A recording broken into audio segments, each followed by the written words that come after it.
Yo, balik lagi bersama Mimin di Black Manhwa, tempatnya alur cerita seru, penuh twist, dijamin anti bosan. Kali ini Mimin akan melanjutkan alur cerita, Ultimate Martial Evolution Begin by Awakening the King of Monster, dan ini dia alur cerita yang udah kalian tunggu-tunggu. Jadi gak usah kelamaan opening, langsung aja kita gas ke ceritanya. Di awal cerita, kita diperlihatkan Yihye yang tidak mau melepaskan Black Ape begitu saja, dan sudah siap dengan skill Autonomic Breath-nya.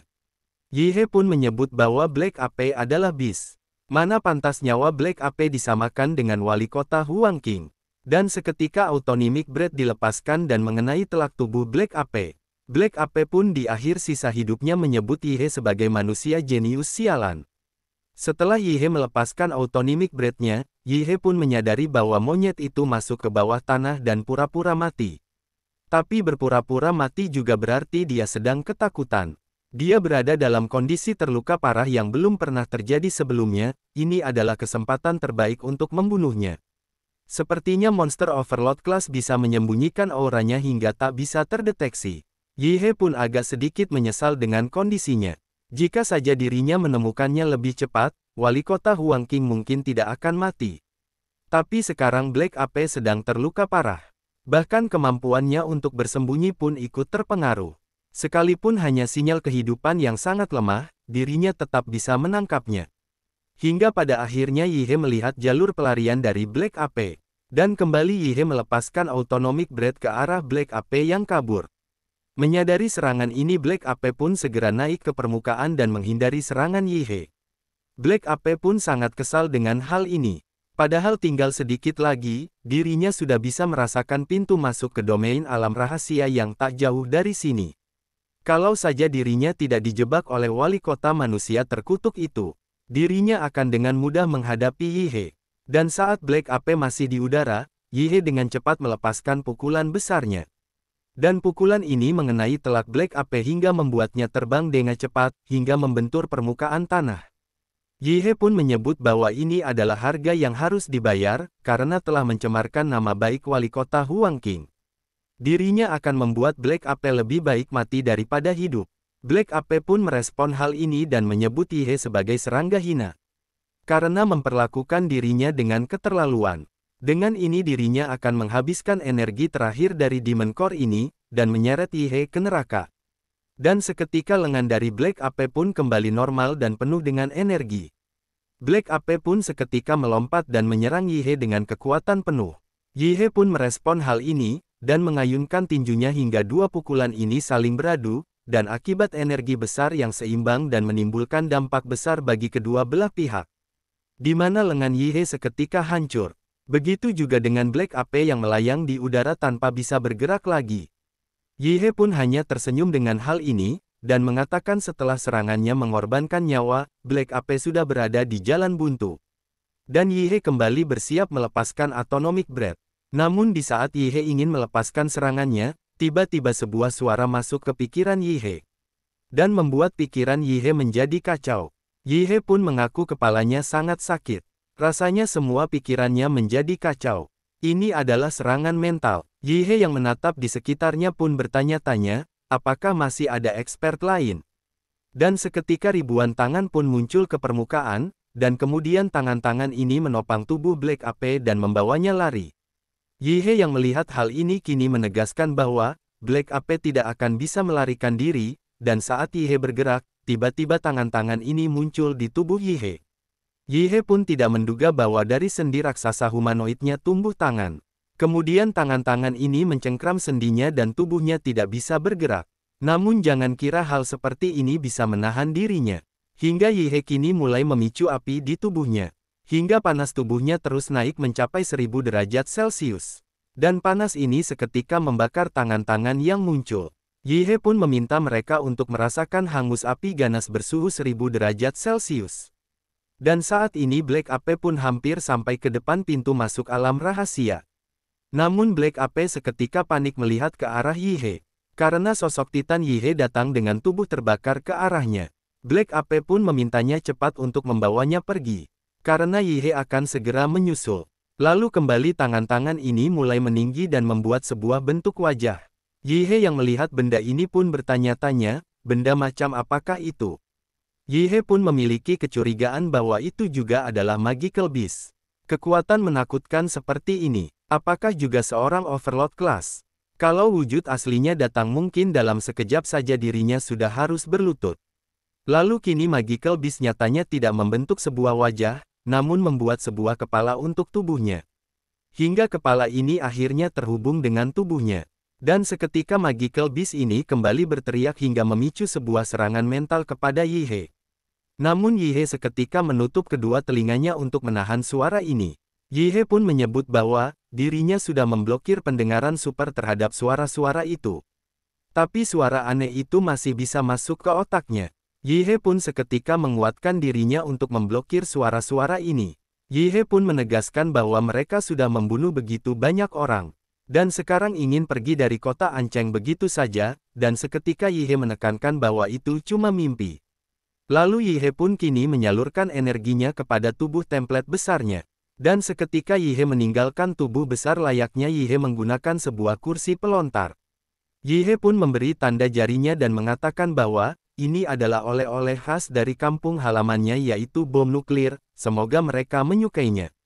Dan seketika tubuh besar yang ditinggalkan Yi He mulai memancarkan cahayanya, hingga ledakan besar pun kembali terjadi. Orang-orang yang menyaksikan ledakan ini merasa ada yang tidak beres. Kemudian monster-monster itu tiba-tiba menjadi kacau, mereka pun bertanya-tanya, apakah mungkin wali kota Huangqing berhasil? Seseorang pun meminta semua orang untuk bersemangat. Jangan sia-siakan pengorbanan wali kota Huang. Kota Ancheng mereka akan selamat. Kemudian menurut Yi He, mungkin karena tubuh sisa dari Blood Eye Black Ape, akhirnya dihancurkan oleh Giant Nuclear Bomb. Monster-monster yang terus-menerus menyusup ke kota Ancheng melalui celah dimensi mulai berkurang. Seolah-olah dunia di sana telah menghentikan invasi ke kota Ancheng. Para martial art kota Ancheng mulai mengepung, dan membasmi monster-monster yang tersisa di dalam wilayah kota. Pengepungan ini berlangsung selama 1 hari 1 malam, baru setelah semua monster yang bisa ditemukan diburu dan dibunuh, dan para martial art yang kelelahan akhirnya berhenti. Pertempuran mempertahankan kota Ancheng akhirnya dimenangkan, meskipun kota harus membayar harga yang sangat mahal. Hampir 80% dari para martial art, dan tentara tewas atau terluka. Lalu di bekas lokasi ledakan nuklir di alam rahasia Swan Lake, Yi He yang terbaring pun kini mulai sadar, dan bertanya-tanya berapa lama dirinya pingsan. Meskipun dirinya telah menuangkan semua energi nuklir dalam tubuhnya ke dalam ledakan nuklir raksasa buatan. Tempat ini sendiri sudah penuh dengan radiasi nuklir segar, dan sisa energi dari fisi atom. Jadi bisa dibilang dirinya terisi ulang di tempat setelah menghabiskan semua energi. Yi He pun menilai bahwa pertarungan ini terlalu sulit. Wali kota Huangqing mempertaruhkan nyawanya untuk memancing Black Ape ke titik ledakan nuklir dan melukainya dengan parah. Baru dengan keunggulan medan nuklir, dan dengan terus melakukan ledakan dirinya berhasil. Dirinya akhirnya berhasil menghentikan Magical Beast, meskipun bis wanita membawa kabur Black Ape, dan benar-benar membunuhnya. Meskipun template monster tak terbatas miliknya sangat kuat, tapi tetap saja belum mampu mengalahkan bis tingkat Overlord. Kemenangan kali ini hanyalah karena waktu, tempat, dan sedikit keberuntungan. Asal waktunya cukup, cepat atau lambat dirinya akan berdiri di puncak kekuatan Xia. Tapi kerusuhan besar di alam rahasia kali ini membuat dirinya tak punya waktu lagi untuk berkembang. Yi He pun tidak tahu kapan bisa mengundi template berikutnya, dan hasilnya pun belum tentu item langka. Menggabungkan dengan template planet Diamond Emperor adalah cara tercepat untuk menjadi yang terkuat. Jadi dirinya hanya bisa mempercepat pengumpulan dan melatih Magic Core bertipe tanaman yang cocok dengan template itu, lalu ada juga Mysterious Martial Art. Karena template monster tak terbatas memberinya keuntungan dalam ruang martial art, maka sistem tubuh luar biasa para petarung juga harus dirinya genggam. Meski masa pertumbuhan Mysterious Martial Art lebih lambat dibandingkan kemampuan template, potensinya sangat tinggi. Bagaimanapun juga, ini adalah sistem pelatihan tubuh dari dunia martial art tingkat tinggi. Mungkin alasan dirinya bisa berpindah ke dunia ini adalah karena ada misi yang benar-benar miliknya.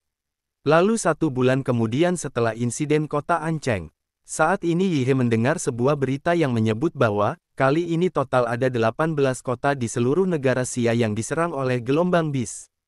Dan 12 kota di antaranya telah sepenuhnya jatuh, di antaranya kota Guanshan yang muncul alam rahasia tingkat S.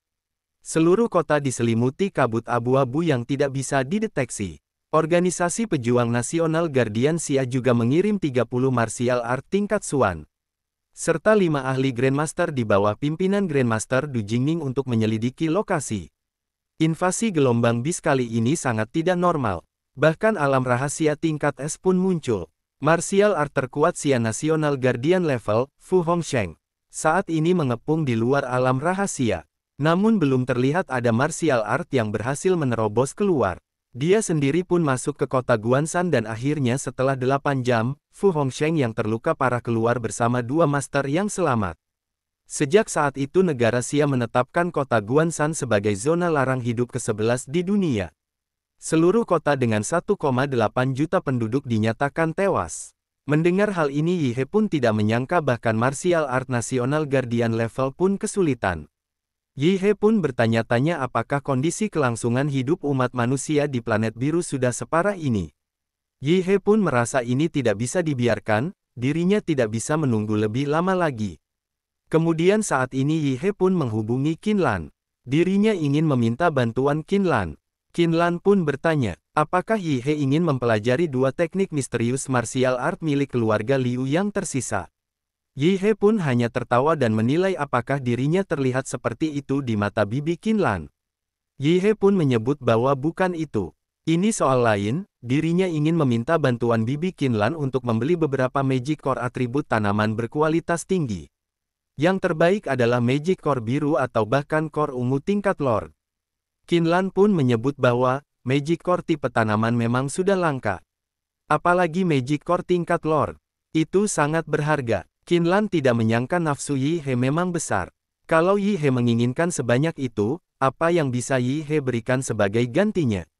Yi He pun mengatakan bahwa, setiap tahun saat masuk kuliah di Universitas Huadu, selalu ada ujian untuk mahasiswa baru. Dirinya bisa membentuk tim dengan Liu Qingzu dan membantunya meraih peringkat pertama. Qin Lan pun bertanya, bukankah Yi He terlalu meremehkan para jenius dari provinsi dan kota lain? Yang bisa dirinya katakan pada Yi He adalah kemampuan Liu Qingzu, jika dibandingkan dengan mahasiswa baru, universitas ibu kota di tahun-tahun sebelumnya. Paling hanya mencapai tingkat menengah ke atas. Atau bahkan tidak bisa masuk golongan atas. Meski Yi He selalu mendominasi Liu Qingzu dalam pertandingan di arena, tapi jika dibandingkan dengan para jenius paling top, Yi He masih sedikit tertinggal. Yi He pun kembali mengatakan kepada Qin Lan bahwa, Qin Lan hanya bisa menggantungkan harapan kebangkitan keluarga Liu pada dirinya.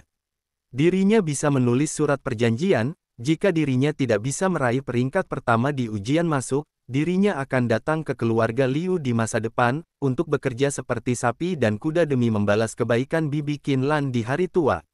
Qin Lan pun hanya tertawa kecil mendengar Yi He ingin menjadi budaknya. Qin Lan pun mengerti, kali ini dirinya akan membantu Yi He lagi. Chapter berakhir, dan sampai jumpa di video selanjutnya.